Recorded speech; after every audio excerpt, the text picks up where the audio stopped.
bottom is somebody's made an allegation that what you've been saying has caused them to fear due to a hate crime element, okay? That's why I'm here, okay? I'm preaching from the Bible, so I've been preaching all sorts from the Holy Bible. Okay. So if someone's offended by something I've read from Scripture, then their problem is with the Holy Bible and not with me.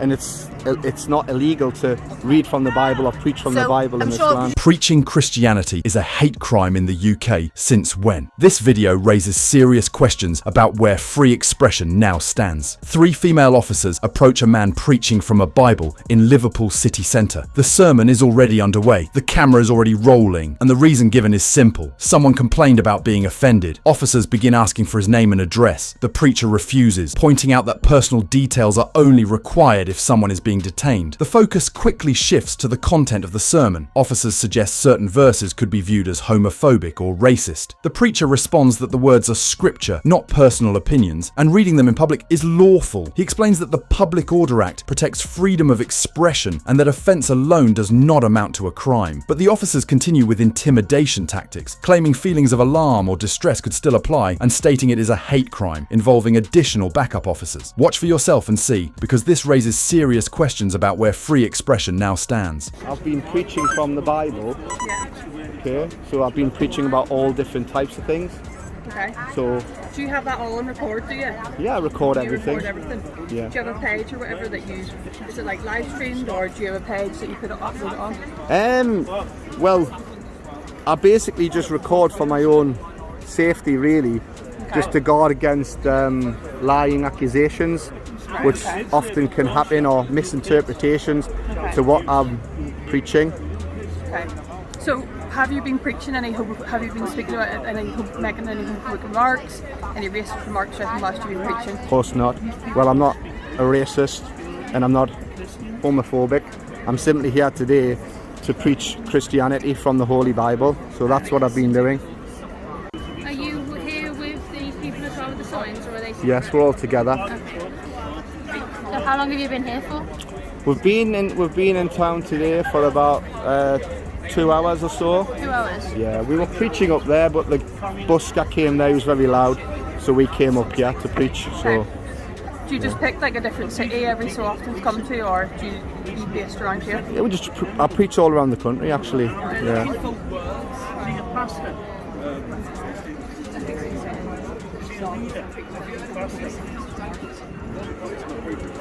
Hello, you Hiya. good, sir? Yeah, I'm fine, thank you. So, obviously, people have been recording, as you are. They're going to be looking at video footage that people have captured to see if any complaint is founded with footage, okay? Yeah.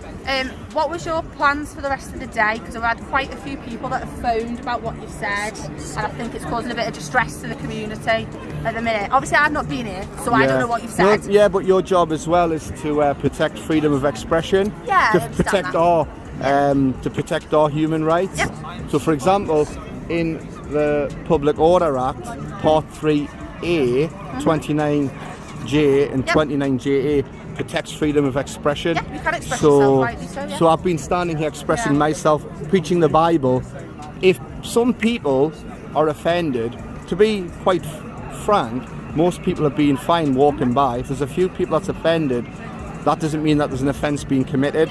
I appreciate that. You understand? But there's no problem in regards to your freedom of expression, okay? Nobody's questioning that. Yeah. The problem is somebody's made an allegation that what you've been saying has caused them to fear due to a hate crime element, okay? That's why I'm here, okay? Not to do with your freedom of expression, okay? In regards to whatever you're expressing, okay? Yeah. I think it's the topic that's caused the reason that I'm here, all right? But the thing is, it's like, topic is like, I'm preaching from the Bible, so I've been preaching all sorts from the Holy Bible.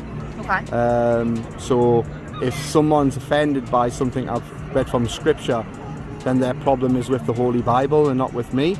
And it's not illegal to read from the Bible or preach from the Bible in this land. I'm sure you're quite au fait with public order offences. In public order, the use of terms that can cause somebody to fear harassment, alarm or distress, okay? It's not terms. Just listen. If anybody is feared harassment, alarm or distress in the words that you use, scriptures that are on display or something, that can then be constituted as a public order offence. Just listen. Let me explain public I've let order. you answer. Can I finish then? You can continue. Go on then. That's why we're going to listen to video recordings that people have to see if that would fall under that bracket, and then that would justify what we're called it for. Okay. The thing is about public order, say Section 5, for example, for somebody to, you know, for an offence to be, for an offence to happen, I would have to, or somebody would have to use threatening or abusive words. Or intimidating. No, it's threatening or abusive in Section 5. In Section 4A, it's threatening, abusive or insulting. And if it intimidates somebody so to cause them my to leave, language today has not been threatening. in regards to No, listen, it doesn't go off what people feel. in regards to a hate crime, it's the perception of that as well. Yes. That's what constitutes the hate crime element. Okay? Yes. Like I said, we haven't been here to hear what has been heard, okay? So I can't say what's being said. But even that's with why the- we're looking at video recordings. Okay? But even with the hate crime legislation, okay, even with that, there's been a new ruling from the High Court through the Harry Miller case. Right.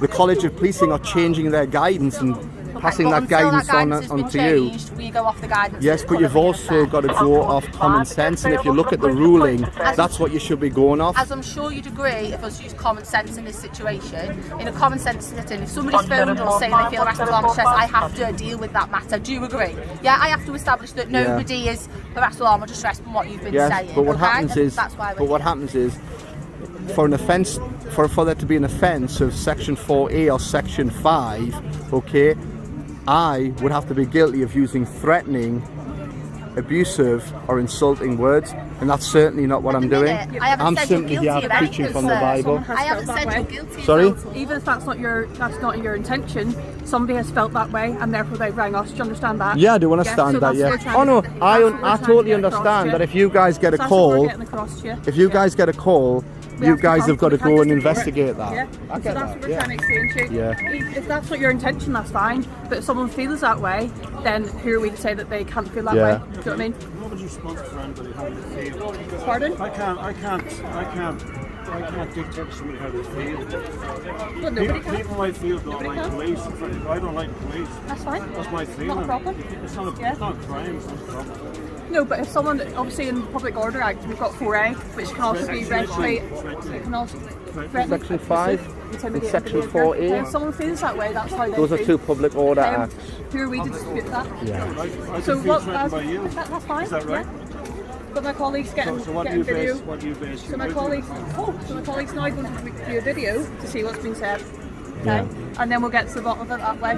All she was doing is explaining She was just explaining. Haven't you have to come Better to do than this That's literally that's all she was doing. writing this thing is not a crime. Pardon? Yeah, no place in this document is intimidating. The coppers ended up arresting the preacher. This council litter enforcement officer believes he has caught someone in the act. The target is a man standing beside his car on his own property. The accusation centers on a cigarette, but the footage shows something very different. The cigarette was stubbed out neatly on top of the car tyre. It never hit the pavement. It never left the man's possession. Despite this, the enforcement officer launches into warnings and threats. That is when the camera becomes crucial. The man explains the situation clearly. The cigarette was not discarded. With every explanation, the officer's position weakens. Watch for yourself and share your opinion in the comments. Right, I'm recording as well now then, because I've just showed you that it's on top of the tyre.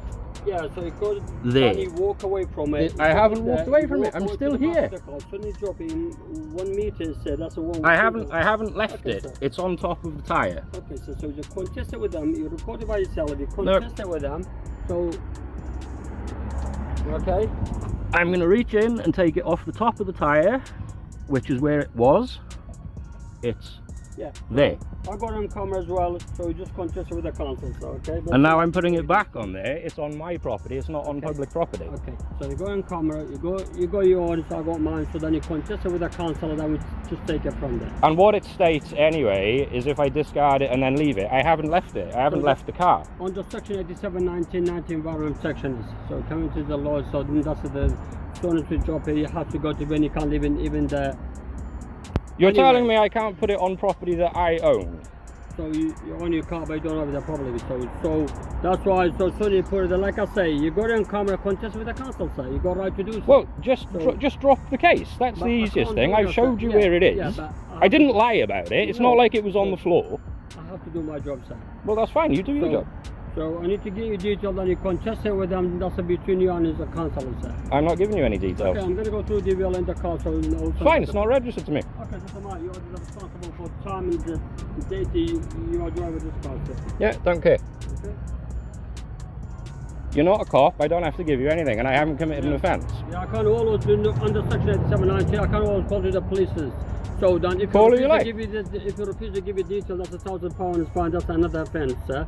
So if you police is tell I'm not saying straight away, you're gonna waste the police time all the way come to just deal with this matters.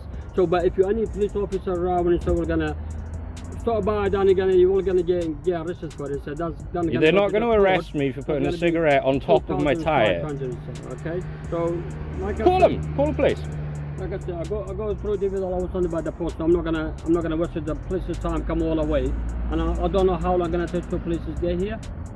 But I got it on camera. I've got it on camera. Prove everything. Then we're gonna pass it on to the council, then council the police, and take it from there. Okay, I'm gonna go to station and we're still gonna get by the process. Do it like. Okay. Yeah, guys, I'll just go to the council. On top of the tyre. So where I put it in the first place, that's where it still is.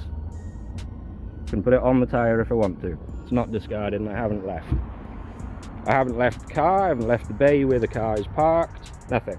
Thank you for watching till now. Both encounters highlight how easily lawful behaviour can be questioned when offence or suspicion replaces clear legal grounds. In the UK, people have the right to express their beliefs in public, including reading from religious texts, as long as it does not cross into threatening or abusive conduct. Offence alone is not a crime, and freedom of expression is protected by law, even when others disagree with the message. The same applies to everyday actions like standing near your own property or holding an item that never leaves your possession. Enforcement requires evidence of an offence, not assumptions or discomfort. Filming plays a vital role in moments like these. A camera keeps interactions accurate, preserves context, and ensures actions can be reviewed properly. It protects individual rights and encourages accountability when questions start to arise. Both clips today ask an important question. Are laws being applied, or are reactions being driven by feelings and assumptions? Thanks again for watching, and share your thoughts below.